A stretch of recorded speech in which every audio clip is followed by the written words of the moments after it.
So, when I'm working boxing, my main thing that I don't want to get hit is in my face. Okay, I've been doing this a long time. I've had many fights. Try not to get hit in my face too much. I want to stay pretty. So, I always keep my hands up.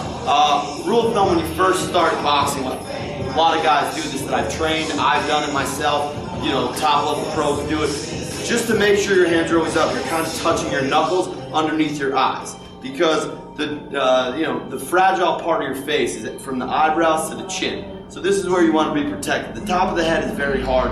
Again, nobody wants to get hit, but it can take a lot more hits than the rest of your face, which is fragile. You have your orbital bones, you have your nose, which is very sensitive, your lips, which will cut easy, the eyebrows, and of course the chin, where if you get hit in the right spot, you're disconnected from your senses. So, just make sure you always want to keep your hands up. Right, elbows in tight too. If you keep the elbows wide open, this is no good. My chin is tight. So the elbows tight, my knuckles are by my eyebrows always. And I always just, as I move around, I just kind of touch my face to make sure that my hands are staying up.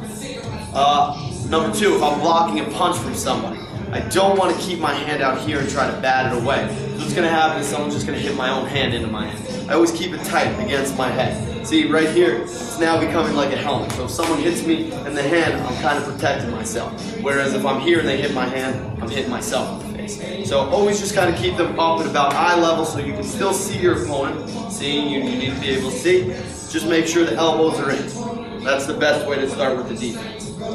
Perfect. And is there a difference when you hold your hands for boxing versus for fighting, when you don't have as big of a glove to defend yourself? To a degree, yeah. There's different ways too. Also, as you begin to progress in the sport a little bit, sometimes you want to lure a guy in, so you're a counter puncher. So you might drop your hands because now you're used to moving your head side to side and getting out of the way and dodging. And those are all things that, you know, as you learn, you start learning the slips, you start learning the rolls, the ducks, everything with that. But the main thing, best thing to protect yourself is here, because if they're just hitting your arms, they're not going to hurt your face. So this is the best way. Keep the hands up, you won't get hit. You might make a mistake, slip the wrong way, then you're getting clipped. So, is there a way to protect from the uppercut? Because the uppercut's open, right? Oh, the uppercut, yeah, well that's why I said you always keep your elbows in, because if I'm keeping my elbows wide, guys keep their hands here, the uppercut's there. But if I'm keeping my elbow in and I'm turning to the side, this is now closed off. My elbow is blocking from the uppercut always.